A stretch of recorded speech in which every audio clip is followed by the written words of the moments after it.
Hello children, welcome to all of you to the class. Today we will discuss about the coordinate geometry of class 10. So ಇಲ್ಲಿ ಏನು ಬರುತ್ತೆ ಎರಡು this is a plane, okay, plane. In this plane we will be having two lines which are mutually perpendicular to each other. One is horizontal line, another one is vertical. So horizontal line andre this is the line, horizontal line, horizontal line, horizontal line, which is called as x-axis, and another one is vertical line. Vertical line, this is called as y-axis. There will be two axes in coordinate geometry or plane. Here these are mutually perpendicular to each other, nothing but angle between them is 90 degree. So angle between x-axis and angle between y-axis, ಇವೆರಡು axis ನ ಮಧ್ಯೆ angle ಎಷ್ಟಿರುತ್ತೆ ಅಂದ್ರೆ 90 degree ಇರುತ್ತೆ. So 90 degree ಇರುತ್ತೆ, and these two coordinates, these two axes, ಇಲ್ಲಿ axis ಅಂದ್ರೆ singular, ಏಕವಚನ ಇದು singular, and axis axis plural, plural. So ಇಲ್ಲಿ these two axes divides the plane into four equal parts, ನಾಲ್ಕು equal part ಆಗಿ divide ಮಾಡುತ್ತೆ. These two meet each other at a single point. This point, the point of intersection of these two axes, this is called as what? Origin. Origin. Here the x coordinate and y coordinate, ಇಲ್ಲಿ x value ಮತ್ತೆ y value ಎರಡು ಏನಿರುತ್ತೆ ಅಂದ್ರೆ 0, 0 ಇರುತ್ತೆ. ಇಲ್ಲಿ first ಇದು order peer, ಇದು ಇಲ್ಲಿ ಫಸ್ಟ್ ಪ್ಲೇಸ್ ಅಲ್ಲಿ x ಕೋಆರ್ಡಿನೇಟ್ ಇರುತ್ತೆ, ಇಲ್ಲಿ ಸೆಕೆಂಡ್ ಪ್ಲೇಸ್ ಅಲ್ಲಿ y ಕೋಆರ್ಡಿನೇಟ್ ಇರುತ್ತೆ. ಎರಡು ಕೂಡ ಒರಿಜಿನ್ ನಲ್ಲಿ 0, 0 ಇರುತ್ತೆ. Here it is 1, here it is 2, here it is 3, here it is 4. ಇಲ್ಲಿ ನೆಗೆಟಿವ್ ವ್ಯಾಲ್ಯೂಸ್ ಇರುತ್ತೆ ಲೆಫ್ಟ್ ಸೈಡ್, y ನ ಆಕ್ಸಿಸ್ ಗಿಂತ ಲೆಫ್ಟ್ ಸೈಡ್ -1, -2, -3, -4. ಇಲ್ಲಿ ನೆಕ್ಸ್ಟ್ ಪಾಸಿಟಿವ್ ವ್ಯಾಲ್ಯೂಸ್ ಇರುತ್ತೆ 1, 2, 3. This is positive y Axis. Next below y Axis ಮತ್ತೆ ಇಲ್ಲಿ negative values ಇರುತ್ತೆ. ಇಲ್ಲಿ 0, 0 ಇರುತ್ತೆ, x ವ್ಯಾಲ್ಯೂ ಕೂಡ 0 ಇರುತ್ತೆ, y ವ್ಯಾಲ್ಯೂ ಕೂಡ 0 ಇರುತ್ತೆ. ಇಲ್ಲಿ -1, -2, -3 and so on. It will be like that. ನೋಡಿ ಇಲ್ಲಿ ಎರಡು ಎಲ್ಲಿ ಮೀಟ್ ಆಗ್ತಾವಲ್ಲ ಅಲ್ಲಿ where these two lines meet each other, that point is called as origin, which is having the coordinates 0, 0. ಅಂದ್ರೆ x ವ್ಯಾಲ್ಯೂ ಕೂಡ 0 ಇರುತ್ತೆ, y ವ್ಯಾಲ್ಯೂ ಕೂಡ 0 ಇರುತ್ತೆ. ನೆಕ್ಸ್ಟ್ ಈ ಎರಡು ಲೈನ್ಸ್ ಪ್ಲೇನ್ ಅನ್ನ ನಾಲ್ಕು ಪಾರ್ಟ್ ಆಗಿ ಡಿವೈಡ್ ಮಾಡುತ್ತೆ. Each part is called as what? Quadrant. Quadrant ಅಂತ ಹೇಳ್ತೀವಿ, ಕ್ವಾಡ್ರಂಟ್ ಅಂತ ಹೇಳ್ತೀವಿ. This is first quadrant, this is second quadrant, this is third quadrant, fourth quadrant. Okay, so in this ಈ quadrant ಅಲ್ಲಿ, ಈ ಫಸ್ಟ್ ಕ್ವಾಡ್ರಂಟ್ ಅಲ್ಲಿ ಎರಡು ವ್ಯಾಲ್ಯೂಸ್ ಅಂದ್ರೆ x ಮತ್ತೆ y ವ್ಯಾಲ್ಯೂಸ್ ಎರಡು ಪಾಸಿಟಿವ್ ಇರುತ್ತೆ, ಎರಡು ಕೂಡ ಪಾಸಿಟಿವ್ ಇರುತ್ತೆ. ಅದೇ ಸೆಕೆಂಡ್ ಕ್ವಾಡ್ರಂಟ್ ಅಲ್ಲಿ x ವ್ಯಾಲ್ಯೂ ನೆಗೆಟಿವ್ ಇದ್ರೆ y ವ್ಯಾಲ್ಯೂ ಪಾಸಿಟಿವ್ ಇರುತ್ತೆ. ನೆಕ್ಸ್ಟ್ ಇಲ್ಲಿ ಥರ್ಡ್ ಅಲ್ಲಿ ಎರಡು ಕೂಡ ನೆಗೆಟಿವ್ ಇರುತ್ತೆ, ಬೋತ್ x ಮತ್ತೆ y ಎರಡು, x ಕೋಆರ್ಡಿನೇಟ್ y ಕೋಆರ್ಡಿನೇಟ್ ಎರಡು ನೆಗೆಟಿವ್ ಇರುತ್ತೆ. ಇಲ್ಲಿ x ವ್ಯಾಲ್ಯೂ ಪಾಸಿಟಿವ್ ಇರುತ್ತೆ, ಇಲ್ಲಿ ನೋಡಿದ್ರೆ ಗೊತ್ತಾಗುತ್ತೆ ನಮಗೆ x value positive and y value is negative. y value ಏನಿರುತ್ತೆ? ನೆಗೆಟಿವ್ ಇರುತ್ತೆ. I hope you understood all of you. So ನಿಮ್ಗೆ ಎಲ್ರಿಗೂ ಅರ್ಥ ಆಯ್ತು ಅನ್ಕೊಳ್ತೀನಿ ನಾನು. ನೆಕ್ಸ್ಟ್ ಸ್ಲೈಡ್ ನೋಡಿ, ಇಲ್ಲಿ ಎರಡು ಕೋಆರ್ಡಿನೇಟ್ಸ್ ಇರುತ್ತೆ. ಇದು ಎಕ್ಸ್ ಕೋಆರ್ಡಿನೇಟ್, ಇದು ವೈ ಕೋಆರ್ಡಿನೇಟ್. ಈ ಎಕ್ಸ್ ಕೋಆರ್ಡಿನೇಟ್ ಅನ್ನ ನಮಗೆ ಇನ್ನೊಂದು ಹೆಸರಿಂದ ರಿಪ್ರೆಸೆಂಟ್ ಮಾಡ್ತೀವಿ, that is what abscissa. Next Y coordinate ಅನ್ನ ಏನಂತ ಕರಿತೀವಿ, ಆರ್ಡಿನೇಟ್ ಅಂತ ಕರಿತೀವಿ. ಎಕ್ಸ್ ಮತ್ತೆ ವೈ ಎರಡನ್ನು ಕಲೆಕ್ಟಿವ್ಲಿ ನಾವು ಏನಂತ ಕರಿತೀವಿ ಅಂದ್ರೆ, collectively both X Y collectively we call it as coordinate. X ಅನ್ನ ಸಪರೇಟ್ ಆಗಿ ಎಬ್ಸಿಸ್ ಅಂತ ಕರಿತೀವಿ. ನೆಕ್ಸ್ಟ್ ವೈ ಅನ್ನ ಆರ್ಡಿನೇಟ್ ಅಂತ ಕರಿತೀವಿ.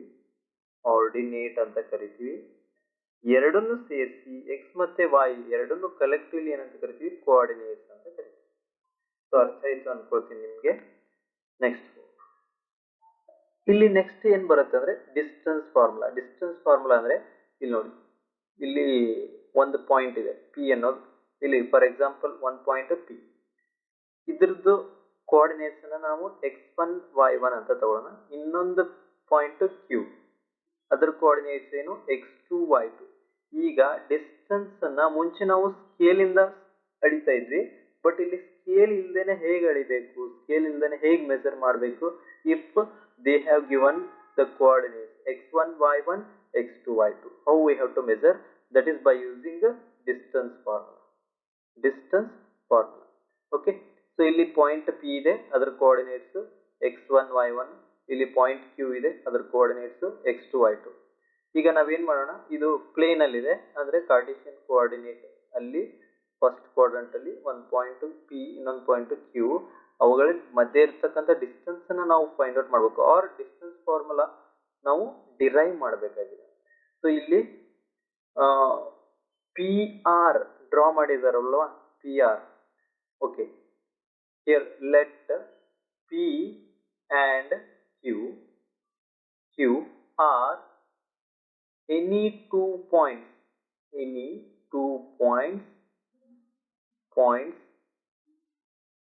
on the plane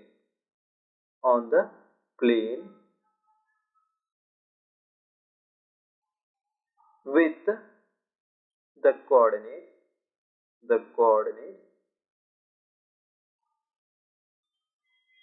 x1 y1 and x2 y2 respectively. Okay, so ಇಲ್ಲಿ ನಾವೇನ್ ಫೈಂಡ್ ಔಟ್ ಮಾಡಬೇಕು, ಡಿಸ್ಟೆನ್ಸ್ ಫೈಂಡ್ ಔಟ್ ಮಾಡಬೇಕು. ಅದಕ್ಕಾಗಿ ನಾವೇನ್ ಡ್ರಾ ಮಾಡೋಣ, ಪಿ ಆರ್. ಸೊ ಡ್ರಾ ಮಾಡೋಣ. What we have to draw, ಏನ್ ಡ್ರಾ ಮಾಡ್ಬೇಕು ನಾವು, ಪಿ ಆರ್ ಯಾವ್ದಕ್ಕೆ ಪರ್ಪೆಂಡಿಕ್ಯುಲರ್ ಇದೆ, perpendicular to O S or X axis ಅಂತಾನು ಅನ್ಬೋದು, ಓ ಎಸ್. ಮತ್ತೆ ಏನ್ ಡ್ರಾ ಮಾಡಬೇಕು, Q S. So Q S perpendicular to O S. Q S perpendicular to O S. ಹಾಗಾಗಿ ನೆಕ್ಸ್ಟ್ ಪಿ ಟಿ ಡ್ರಾ ಮಾಡಬೇಕು. P T perpendicular to what, Q S. ಇಲ್ಲಿ Q T ಇದೆ ಅಲ್ವಾ, Q ಟಿಗೆ R Q S ಕೂಡ ಅನ್ಬೋದು. Q S ಗೆ ಇದು ಪಿ ಟಿ ಪರ್ಪೆಂಡಿಕ್ಯುಲರ್ ಇದೆ. ಪರ್ಪೆಂಡಿಕ್ಯುಲರ್ ಅಂದ್ರೆ ಆಂಗಲ್ 90 ಡಿಗ್ರಿ ಇದೆ. ಇವೆರಡು ಲೈನ್ಸ್ ಮಧ್ಯೆ ಆಂಗಲ್ 90 ಡಿಗ್ರಿ ಇದೆ. ಸೊ ಇದು ಕೂಡ 90 ಡಿಗ್ರಿ ಇರುತ್ತೆ. ಲೀನಿಯರ್ ಪೇರ್ ಇವೆರಡು. ಟೋಟಲ್ ಆಂಗಲ್ 180 ಇರುತ್ತೆ. 180 ಟೋಟಲ್ ಆಂಗಲ್ ಇರಬೇಕಂದ್ರೆ ಇದು 90 ಇದೆ ಅಂದ್ರೆ ಇದು ಕೂಡ 90 ಇರಬೇಕು. ಸೊ ಇದು 90 ಡಿಗ್ರಿ ಇದೆ ಆಂಗಲ್, ಇದು 90 ಡಿಗ್ರಿ ಇದೆ, ಇದು 90 ಡಿಗ್ರಿ ಇದೆ. ಹಾಗಾಗಿ ನೆಕ್ಸ್ಟ್ ನಾವೇನ್ ಮಾಡ್ಬೇಕು, ಈಗ ಟಿ ನ ಕೋಆರ್ಡಿನೇಟ್ಸ್ ಅನ್ನ ಫೈಂಡ್ ಔಟ್ ಮಾಡ್ಬೇಕು. ಟಿ ನ ಕೋಆರ್ಡಿನೇಟ್ಸ್ ಏನಾಗುತ್ತೆ ಅಂದ್ರೆ, ಇಲ್ಲಿ ಪಿ ನ ಎಕ್ಸ್ ಕೋಆರ್ಡಿನೇಟ್ ಏನಿದೆ, x1 ಇದೆ. ಟಿ ನ ಎಕ್ಸ್ ಕೋಆರ್ಡಿನೇಟ್ ಕೂಡ x1 ಆಗುತ್ತೆ. ನೆಕ್ಸ್ಟ್ ಯಾಕಂದ್ರೆ ಥ್ರೂಔಟ್ ದಿಸ್ ಲೈನ್, ಈ ಲೈನ್ ನಾವು ಎಷ್ಟೇ ಎಕ್ಸ್ಟೆಂಡ್ ಮಾಡಿದ್ರು ಕೂಡ ಈ ಲೈನ್ ಮೇಲ್ಗಡೆ ಎಕ್ಸ್ ವ್ಯಾಲ್ಯೂ ಯಾವಾಗ್ಲೂ ಕೂಡ ಸೇಮೇ ಇರುತ್ತೆ. ಇಲ್ಲಿ ಏನ್ ಎಕ್ಸ್ ಕೋಆರ್ಡಿನೇಟ್ ಇದೆ, ಇಲ್ಲೂ ಕೂಡ ಎಕ್ಸ್ ಕೋಆರ್ಡಿನೇಟ್ ಅಷ್ಟೇ ಇರಬೇಕು. x1 ಇದೆ ಎಕ್ಸ್ ಕೋಆರ್ಡಿನೇಟ್, ಇಲ್ಲೂ ಕೂಡ x1 ಇರಬೇಕು. ನೆಕ್ಸ್ಟ್ ಥ್ರೂಔಟ್ ದಿಸ್ ಲೈನ್, ಈ ಲೈನ್ ಏನಿದೆ, ಈ ಲೈನ್ ಈ ಲೈನ್ ಮೇಲ್ಗಡೆ y ವ್ಯಾಲ್ಯೂ ಯಾವಾಗಲೂ ಕೂಡ ಸೇಮ್ ಇರಬೇಕು, ಅಂದ್ರೆ y2ನೇ ಇರಬೇಕು. ಸೊ ಇಲ್ಲಿ y2 ಇದೆ. ನಾವು ಇದು ಈ ಟ್ರಯಾಂಗಲ್ ಏನಿದೆ ಅಲ್ವಾ, in triangle O P T Q, okay, or P Q T, in triangle P Q T, ಈ ಟ್ರಯಾಂಗಲ್ ರೈಟ್ ಆಂಗಲ್ ಟ್ರಯಾಂಗಲ್. ಇದು ರೈಟ್ ಆಂಗಲ್ ಟ್ರಯಾಂಗಲ್ ಅಂದ್ರೆ ಲಂಬಕೋನ ತ್ರಿಭುಜ, ರೈಟ್ ಆಂಗಲ್ ಟ್ರಯಾಂಗಲ್. ಇದು ರೈಟ್ ಆಂಗಲ್ ಟ್ರಯಾಂಗಲ್ ಆಗಿರೋದ್ರಿಂದ ನಾವೇನ್ ಅಪ್ಲೈ ಮಾಡಬಹುದು, ನಾವು ಪೈಥಾಗೋರಸ್ ಥಿಯರಮ್ ಅನ್ನ ಅಪ್ಲೈ ಮಾಡಬಹುದು. we can apply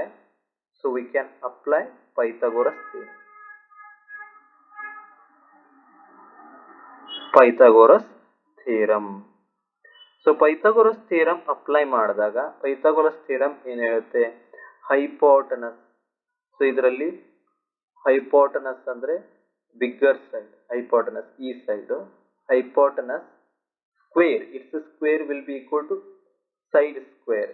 ಏನ್ ಇನ್ ಎರಡು ಸೈಡ್ಸ್ ಇರುತ್ತಲ್ವಾ, ಅವೆರಡು ಸೈಡ್ಸ್ ಸ್ಕ್ವೇರ್ ನ ಸಮ್ ಮಾಡಬೇಕು.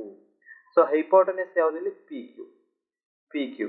ಸೊ ಇಲ್ಲಿ I will draw this triangle. So ಇಲ್ಲಿ this is P, this is Q, this is T. So ಇದು hypotenuse,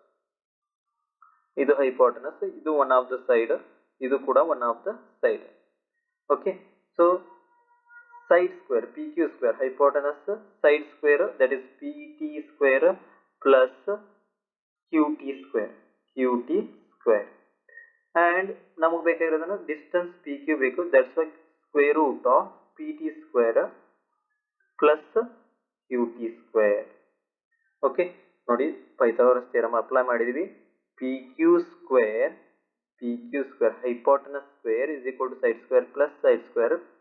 So hypotenuse ಯಾವ್ದಲ್ಲಿ, PQ, that's why PQ square, ಅದಕ್ಕಾಗಿ PQ square is equal to PT square, one of the side, another side, ಇನ್ನೊಂದು side ಯಾವುದು, QT square. ಇಲ್ಲಿ root ತಗೊಳ್ತಾ ಇದ್ವಿ ಎರಡು ಕಡೆಗೂ, taking root on both side,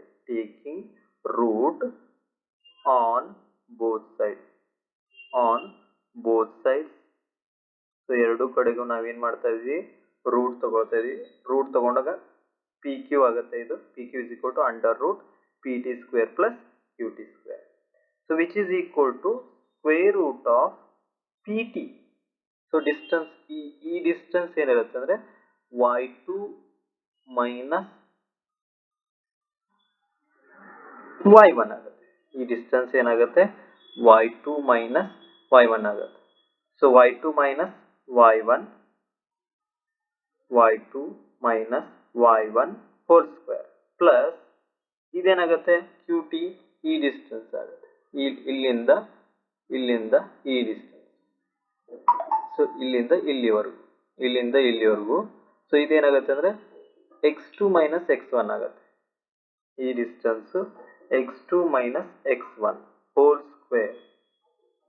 so ಇದನ್ನ ನಾವು ರೀಅರೇಂಜ್ ಮಾಡಿದ್ರೆ, ಇದನ್ನೇ ನಾವು ಇನ್ನು ಸ್ವಲ್ಪ ನಮ್ಗೆ ಮಾಡಿಫೈ ಮಾಡಿ ಬರೆದ್ರೆ ನಾವು PQ is equal to square root of x2 minus x1 whole square plus y2 minus y1 whole square. ಇದೇನಪ್ಪ ಅಂದ್ರೆ ಇದು ಡಿಸ್ಟೆನ್ಸ್ ಫಾರ್ಮುಲಾ. ಇದು ಎರಡು ಪಾಯಿಂಟ್ ಮಧ್ಯೆ ಇರುವಂತ ಡಿಸ್ಟೆನ್ಸ್ ಅನ್ನ ಫೈಂಡ್ ಔಟ್ ಮಾಡ್ಲಿಕ್ಕೆ ಇರೋ formula. If they have given coordinates x1 y1 x2 y2 ಕೊಟ್ಟಾಗ. ಸೊ ನಾವೇನ್ ಮಾಡ್ಬೇಕೀಗ, ಈ ಫಾರ್ಮುಲಾನ ಇಟ್ಕೊಂಡು ಕ್ವಶನ್ಸ್ ಅನ್ನ ಸಾಲ್ವ್ ಮಾಡೋಣ. ಓಕೆ, ಸೊ ನೆನಪಿರುತ್ತಲ್ವಾ formula, PQ is equal to square root of x2 minus x1 whole square plus y2 minus y1 whole square. Okay, yes children. So find the distance between the pair of points. So ಒಂದು point A ಅಂತ ತಗೋಣ. one point A with the coordinates 2, 3. ಇನ್ನೊಂದು ಇದು point A, ಇನ್ನೊಂದು point B ಇಲ್ಲಿದೆ. So ಇದ್ರ coordinates ಇದೆ 4, 1. ನಾವ್ ಏನ್ ಮಾಡೋಣ ಅಂದ್ರೆ ಇದನ್ನ x1 y1 ಅಂತ ತಗೋಣ, ಇದನ್ನ x2 y2 ಅಂತ ತಗೋಣ, ಈಗ ಡಿಸ್ಟೆನ್ಸ್ ಫಾರ್ಮುಲಾ ಏನು, D or nothing but AB is equal to what? Square root of x2 minus x1 whole square plus y2 minus y1 whole square. So ಇದು formula is equal to square root of x2 minus x1. x2 ಯಾವುದು 4 x1 ಯಾವುದು 2. So 4 x2 4 x1 ಯಾವುದು 2 whole square plus y2 ಎಷ್ಟಿದೆ ಇಲ್ಲಿ? y2 is 1 minus y1 ಎಷ್ಟಿದೆ? 3 ಇದೆ. 1 minus 3 whole square which is equal to square root of 4 minus 2 is 2 square plus next ಇಲ್ಲಿ ಎಷ್ಟಿದೆ? 1 minus 3 minus 2 ಆಗುತ್ತೆ, minus 2 whole square which is equal to square root of 2 square is 4 plus minus 2 whole square is also 4. It is what? Square root of 8. ಇದನ್ನ ನಾವು ಹೇಗೆ ಬರಿಬಹುದು? 4 2s 8 ಅಂತ ಬರಿಬಹುದು. ಈ 4 ಅನ್ನ outside the root ತಗೊಂಡ್ರೆ, ಹೊರಗಡೆ ತಗೊಂಡ್ರೆ, ಸ್ಕ್ವೇರ್ ರೂಟ್ ನ ಹೊರಗಡೆ ತಗೊಂಡ್ರೆ ಇಟ್ ಬಿಕಮ್ 2 root 2. ಏನಾಗುತ್ತೆ? ಇದು 2 root 2 ಆಗುತ್ತೆ. ಸೊ ಡಿಸ್ಟೆನ್ಸ್ ಎ ಬಿ ಎಷ್ಟಿದೆ? 2 root 2 ಯೂನಿಟ್ಸ್ ಇದೆ. ಸೊ ನಿಮ್ಗೆ ಅರ್ಥ ಆಯ್ತು ಅನ್ಕೊಳ್ತೀನಿ ನಾನು. ನೆಕ್ಸ್ಟ್ ಏನ್ ಮಾಡೋಣ? ಇನ್ನೊಂದು ಕ್ವಶನ್ ಸಾಲ್ವ್ ಮಾಡೋಣ. ಸೊ ಇಲ್ಲಿ ಏನಿದೆ? -5, 7 ಇದನ್ನ x1 ಇದನ್ನ y1 ಇದನ್ನ x2 ಇದನ್ನ y2 x1 y1 x2 y2 ಸಿಕ್ತಲ್ವಾ ನಮ್ಗೆ? ಸೊ ಡಿಸ್ಟೆನ್ಸ್ ಫಾರ್ಮುಲಾ ಒಂದ್ಸರ್ತಿ ಬರ್ಕೊಂಡ್ಬಿಡೋಣ. d is equal to what? Square root of x2 minus x1 whole square plus y2 minus y1 whole square. Okay students, ನೋಡಿ ಈಗ ಏನ್ ಮಾಡಬೇಕು? ಈ formula apply ಮಾಡ್ಬೇಕು ನಾವು. Which is equal to, so distance is equal to square root of x2 ಎಷ್ಟಿದೆ? -1 ಇದೆ. x1 ಎಷ್ಟಿದೆ? Minus of -5. Carefully we have to put. So ಇಲ್ಲಿ ಮೈನಸ್ ಇದೆ, ಮೈನಸ್ ಆಫ್ ಮೈನಸ್ ಪ್ಲಸ್ ಆಗುತ್ತೆ ಇದು ನೆಕ್ಸ್ಟ್ ಸ್ಟೆಪ್ ಅಲ್ಲಿ. ಮೈನಸ್ ಇಲ್ಲಿ x1 ಜಾಗದಲ್ಲಿ -5 hole square plus y2 minus y1 whole square. y2 ಎಷ್ಟಿದೆ? 3 ಇದೆ. ಮೈನಸ್ ಆಫ್ ಇಲ್ಲಿ y1 ಎಷ್ಟಿದೆ?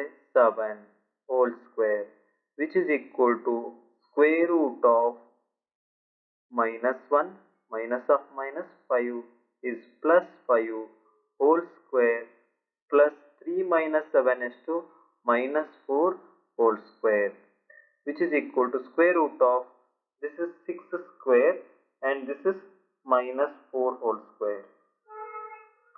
6 square ಅಂದ್ರೆ ಎಷ್ಟು? 6 into 6 36 plus -4 whole square ಅಂದ್ರೆ 4 4s -4 into -4 16. ಇದು ಹೇಗಾಗುತ್ತೆ ನೋಡಿ? ಪ್ಲಸ್ -4 whole square ಅಂದ್ರೆ -4 into -4 minus into minus plus ಆಗುತ್ತೆ. 4 into 4 16 ಆಗುತ್ತೆ. ಹಾಗಾಗಿ -4 whole square ಏನಾಗುತ್ತೆ? 16 ಆಗುತ್ತೆ, ಪ್ಲಸ್ 16 ಆಗುತ್ತೆ. ಸೊ ಇದನ್ನ ಕೂಡಿಸಿದಾಗ ನಮಗೆ 36 plus 16 ಇದೇನಾಗುತ್ತೆ? 36 plus 6 42 42 plus 10 52 ಆಗುತ್ತೆ. ಇದನ್ನ ಹೇಗೆ ಬರಿಬಹುದು ನಾವು? ಮತ್ತೆ 13 into 4 ಅಂತ ಬರಿಬಹುದು. 13 4s 52. ಸೊ 4 ಅನ್ನೋದು ಪರ್ಫೆಕ್ಟ್ ಸ್ಕ್ವೇರ್, ಪರ್ಫೆಕ್ಟ್ ವರ್ಗ ಸಂಖ್ಯೆ. ಇದು ವರ್ಗ ಸಂಖ್ಯೆ ಆಗಿರೋದ್ರಿಂದ ಇದರ ವರ್ಗಮೂಲ ಎಷ್ಟಾಗುತ್ತೆ? 2. ಸೊ ಔಟ್ಸೈಡ್ ದ ರೂಟ್ ತಗೊಂಡಾಗ 4 ಇರೋದು 2 ಆಗುತ್ತೆ. ಸೊ 2 root 13 ಯೂನಿಟ್ಸ್ ಅನ್ನೋದು ಸರಿಯಾದ ಉತ್ತರ ಫ್ರೆಂಡ್ಸ್. ಸೊ ನಾವೇನ್ ಮಾಡೋಣ? ಇಲ್ಲಿಗೆ ಸ್ಟಾಪ್ ಮಾಡೋಣ. ಇದೊಂದು ಕ್ವಶನ್ ಇದೆ ಅಲ್ವಾ? ಇದೊಂದು ಕ್ವಶನ್ ನೀವು ಹೋಮ್ ವರ್ಕ್ ತಗೊಳ್ಬೇಕು. ಇದನ್ನ x1 y1 ಇದನ್ನ x2 y2 ಅಂತ ತಗೊಂಡು ಡಿಸ್ಟೆನ್ಸ್ ಫೈಂಡ್ ಔಟ್ ಮಾಡಿ. ಡಿಸ್ಟೆನ್ಸ್ ಫೈಂಡ್ ಔಟ್ ಹೇಗೆ ಮಾಡೋದು?